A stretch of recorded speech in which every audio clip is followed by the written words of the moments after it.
दोस्तों स्वागत है आज के इस वीडियो में। आज हम बाल विकास के प्रतिभाशाली बालक के बारे में बात करेंगे। प्रतिभाशाली बालक किस प्रकार का बालक होता है, उसकी विशेषताएं क्या है, उसे किस प्रकार की शिक्षा प्रदान की जानी चाहिए, इसके बारे में चर्चा करेंगे। चलते हैं सीधा टॉपिक की तरफ। ऐसे बालक जो अपनी श्रेष्ठ क्षमता एवं क्रियात्मक योग्यता के बल पर शैक्षिक उपलब्धियों में अपने विद्यालय में उच्च स्तरीय स्थान प्राप्त करते हैं। ये किसी विशेष क्षेत्र जैसे गणित, कला, विज्ञान, सृजनात्मक लेखन आदि में उच्च स्तरीय प्रतिभा रखते हैं। प्रतिभाशाली बालक कहलाते हैं, टैलेंटेड चिल्ड्रन की श्रेणी में आते हैं। प्रतिभाशाली बालकों की छात्र ये इस प्रकार के छात्र मौलिक चिंतन, समझने पर बल, शब्द ज्ञान पर बल, सामान्य बुद्धि में का प्रयोग, तीव्र स्मरण शक्ति के धनी होते हैं। ऐसे बालकों की पहचान करने के बाद उनकी प्रतिभा में निखार लाने का प्रयास किया जाता है। प्रतिभाशाली बालकों की पहचान उनकी पहचान किस प्रकार से की जाती है? उच्च उपलब्धि परीक्षण के माध्यम से, बुद्धि परीक्षण के माध्यम से और अभिरुचि परीक्षण के माध्यम से। इस प्रकार के परीक्षण के द्वारा बालक की पहचान की जाती है कि वो प्रतिभाशाली बालक है या नहीं है। अब बात करेंगे हम प्रतिभाशाली बालक की विशेषताओं के बारे में। अब क्या क्या विशेषता होती है प्रतिभाशाली बालक की? जो सामान्य से विशेष होते हैं, कक्षा के सामान्य बच्चे होते हैं, उनसे कुछ विशेष होते हैं। प्रतिभाशाली बालकों की विशेषताओं के बारे में बात करेंगे तो वो किसी भी पाठ को आसानी से याद कर लेते हैं या उसको सीख जाते हैं। बुद्धि एवं व्यावहारिक ज्ञान का उपयोग वो अन्य बालकों की तुलना में अधिक कर लेते हैं। विशाल शब्दकोश, उनका शब्दकोश भंडार ज़्यादा होता है। मानसिक प्रक्रिया में तेज होते हैं। अपने साथियों की तुलना में अधिक ज्ञान अर्जित कर लेते हैं और कठिन कार्यों को आसानी से कठिन मानसिक कार्यों को भी वो आसानी से करने में सक्षम होते हैं। चलते अगली विशेषता पर। अगली विशेषता यह है कि वो मौलिक चिंतन में की क्षमता तेज होती है उनकी। सामान्य ज्ञान की श्रेष्ठता होती है उनके पास। किसी भी प्रश्न का उत्तर देने की शीघ्र कोशिश कर लेते हैं। सामान्य अध्ययन, ये दिन नहीं अध्ययन है यहाँ पे, सामान्य अध्ययन में अधिक रुचि होती है। अत्यंत जिज्ञासु प्रवृत्ति के होते हैं और आश्चर्यजनक अंतर्दृष्टि होती है उनकी। आश्चर्यजनक अंतर्दृष्टि के बालक होते हैं वो। और विशेषताओं के बारे में बात करेंगे तो इनसे जुड़ी प्रतिभाशाली बालक की और विशेषता कौन कौन सी है?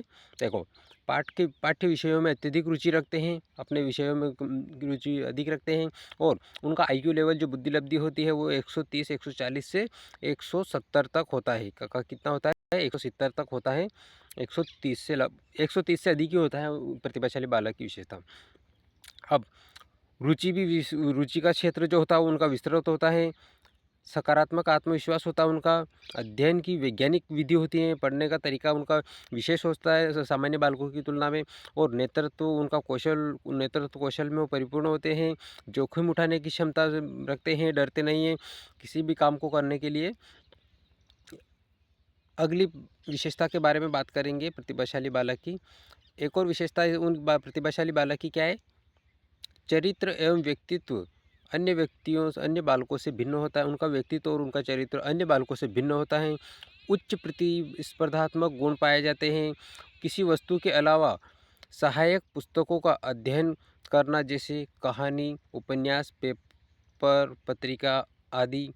देखो, अपने विषय के अलावा भी वे कुछ अन्य महत्वपूर्ण तथ्यों पर फोकस रखते हैं, जैसे पत्रिका पढ़ना या कहानी, उपन्यास पढ़ना और अन्य विषयों में अपने पाठ्य पुस्तकों के अलावा भी वह रुचि रखते हैं।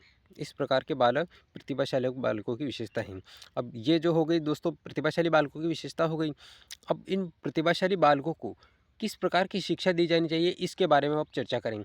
दोस्तों, चैनल पर नए हैं तो प्लीज़ चैनल को सब्सक्राइब कर लीजिए और वीडियो अगर आपको अच्छा लगा है तो अपने दोस्तों में और अपने भाई बहनों में ज़्यादा से ज़्यादा शेयर कीजिए, ताकि जो भी टीचर एग्ज़ाम की तैयारी कर रहा है उसके लिए ये वीडियो बहुत ही इंपॉर्टेंट है।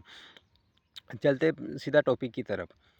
पहली इसके देखो, प्रतिभाशाली बालक जो होता है, प्रतिभाशाली बालकों के लिए विशेष शिक्षा की आवश्यकता पड़ती है, क्योंकि वो सामान्य बालकों से भिन्न होते हैं। ऐसे बालकों को शिक्षित करने के लिए अध्यापकों का विशेष रूप से प्रशिक्षित होना अनिवार्य है। दूसरा, किस प्रकार की शिक्षा होनी चाहिए? शिक्षकों को चाहिए कि प्रतिभाषा की बालकों को उनकी योग्यताओं, प्रतिभाओं को विकसित करने में पूरा अवसर उपलब्ध कराएं। शिक्षक को उनको उनकी प्रतिभाओं को विकसित करने के लिए पूरा अवसर उपलब्ध कराना चाहिए। तीसरी एक और विशेषता है शिक्षा देने की, प्रतिभाशाली बालक पाठ्यक्रम को समझने में सामान्य बालकों से कम समय लेते हैं। वो तुरंत सीख जाते हैं, जल्दी सीख जाते हैं, इसीलिए तो प्रतिभाशाली बालक हैं। इस बचे हुए समय में उन्हें किसी सृजनात्मक कार्य में व्यस्त कर देना चाहिए। अगर बालक किसी कार्य को जल्दी सीख जाते हैं तो खाली समय नहीं रहना चाहिए, उनको कुछ न कुछ अच्छा सृजनात्मक कार्य में उसे व्यस्त कर देना चाहिए। दोस्तों चलते हैं अगले टॉपिक, इसकी अगली विशेषता के ऊपर। एक सेकेंड। हाँ, एक और उसको शिक्षा देने का तरीका क्या है? आवश्यकता पड़ने पर विशिष्ट बालक के लिए विशेष स्कूल एवं कक्षाओं की विधि व्यवस्था करनी पड़ती हैं। उनके लिए पुस्तकालय में उनकी रुचि के अनुकूल व्यवस्था की जानी चाहिए। बिल्कुल ऐसा ही किया जाना चाहिए। अब प्रतिभाशाली बालक की परिभाषा के बारे में बात करते हैं। एक परिभाषा दी हमने, ज़्यादा नहीं, एक ही परिभाषा बताई है। हम परिभाषा की वीडियो अलग लेके आएंगे। हेविंग हस्ट के अनुसार, हेविंग हस्ट जो मनोवैज्ञानिक है, उन्होंने प्रतिभाशाली बालक की विशेष परिभाषा किस प्रकार से दी है? उन्होंने कहा है कि प्रतिभाशाली बालक जो होता है, प्रतिभाशाली बालक जो होता है, प्रतिभाशाली बालकों के लिए शिक्षा का सफल कार्यक्रम वही हो सकता है जिसका उद्देश्य उनकी विभिन्न योग्यताओं का विकास करना है। क्या है? प्रतिभाशाली बालकों के लिए शिक्षा का सफल कार्यक्रम वही हो सकता है जो उनकी विभिन्न उद्देश्य योग्यताओं का विकास करना। अब प्रतिभाशाली बालकों की शिक्षा, प्रतिभाशाली बालकों की शिक्षा व्यवस्था किस प्रकार से होनी चाहिए? तो सामान्य रूप से कक्षा में उन्नति होनी चाहिए। ठीक है, सामान्य रूप से कक्षा की उन्नति होनी चाहिए। सामान्य बालकों के साथ शिक्षा दी जानी चाहिए ताकि उनमें मतभेद ना हो। पाठ्यक्रम सहगामी क्रियाओं का आयोजन किया जाना चाहिए। नेतृत्व का प्रशिक्षण दिया जाना चाहिए। अच्छी संस्कृति की शिक्षा प्रदान की जानी चाहिए और व्यक्तित्व का सामाजिक अनुभवों के अवसर प्रदान किए जाना चाहिए। शिक्षक का व्यक्तिगत ध्यान दिया जाना चाहिए। विस्तृत पाठ्यक्रम की व्यवस्था की जानी चाहिए। विशेष अध्ययन की सुविधा दी जानी चाहिए और व्यक्ति का पूर्ण विकास पर ध्यान दिया जाना चाहिए। तो दोस्तों, प्रतिभाशाली बालक यानी टैलेंटेड चिल्ड्रन के बारे में आज का वीडियो आपको कैसा लगा? अच्छा लगा तो प्लीज़ वीडियो को लाइक कीजिए और प्यारा सा कमेंट भेजिए। दोस्तों में ज़्यादा से ज़्यादा शेयर कीजिए। चैनल पर नए तो चैनल को सब्सक्राइब कर लीजिए। अगर मेरा मनोबल बढ़ता रहेगा, अगर आप चैनल को सब्सक्राइब कर लेंगे तो मैं और अच्छे टॉपिक पर वीडियो लेके आऊँगा ताकि आपके आने वाली एमपी-टेट, सी-टेट या किसी भी टीचिंग एग्ज़ाम के लिए वीडियो बहुत ही महत्वपूर्ण होगा। मैंने अच्छी तरीके से सारे तथ्यों को संग्रहित करके इस वीडियो में डाला है। इसी प्रकार मैं हर वीडियो में जानकारी देता रहूँगा। मिलते हैं अगले वीडियो में, तब तक के लिए बाय।